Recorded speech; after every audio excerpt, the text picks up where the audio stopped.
Good morning. Today is Wednesday of the 25th week in Ordinary Time in our church year of grace and favor from the Lord. And today actually is the church's celebration of the feast of St. Matthew.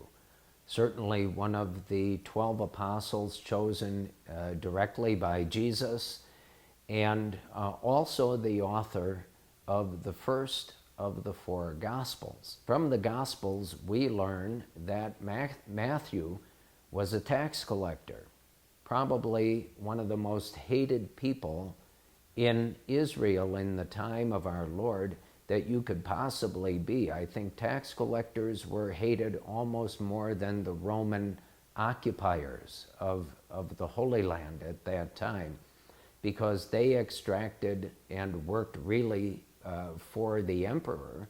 They extracted taxes from everyone in order to fund the emperor and his army and everything that went into that, maintaining an empire and expanding the empire.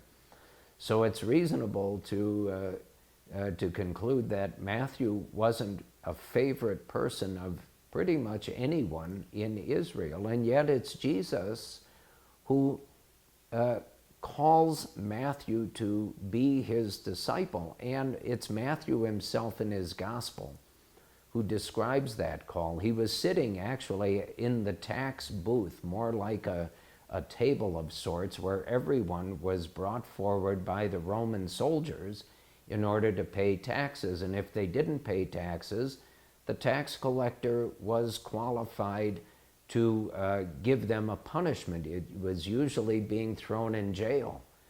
But Jesus comes forward, according to St. Matthew, and simply says to him, "Follow me."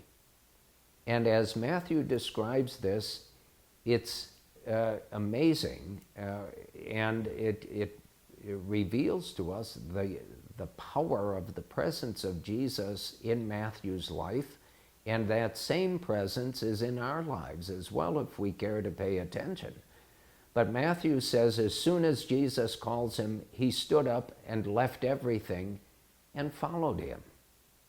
And then subsequently, because Matthew was so grateful, he gave a dinner for Jesus and the other apostles and some other disciples and Matthew's friends, who were other tax collectors. And then Jesus is criticized by the Pharisees and the scribes for eating with the undesirables, the tax collectors, and the sinners, as they were commonly referred to.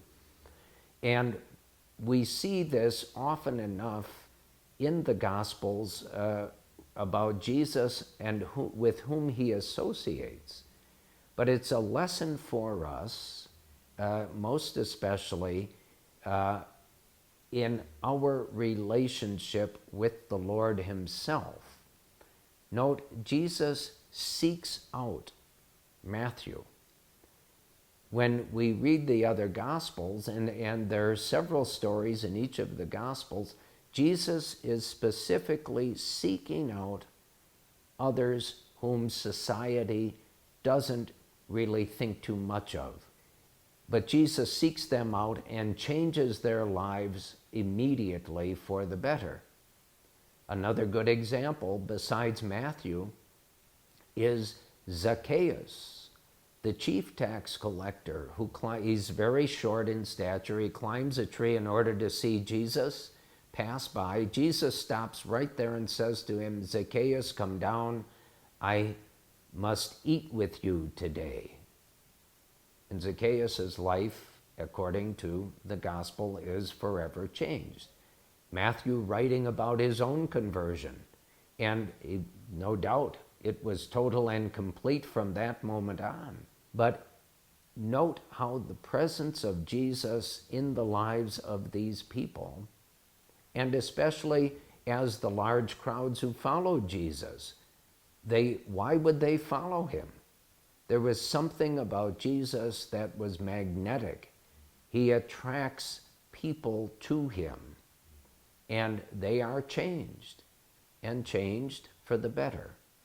And so this feast we celebrate today of St. Matthew, in a way, should be our own feast, because every time we meet the Lord, who's already looking for us at Mass, in confession, we are changed, and changed for the better. Do we realize that? Do we understand that it's Jesus who is always looking for you and me to help us be better disciples and be better imitators of himself?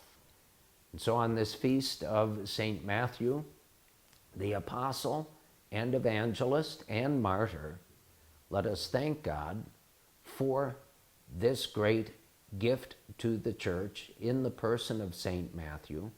Let us ask the Lord to never stop looking for us and pursuing us, and let us ask the Lord for the grace to respond to him who is already seeking us out, to increase our faith, increase our hope, and enliven our charity.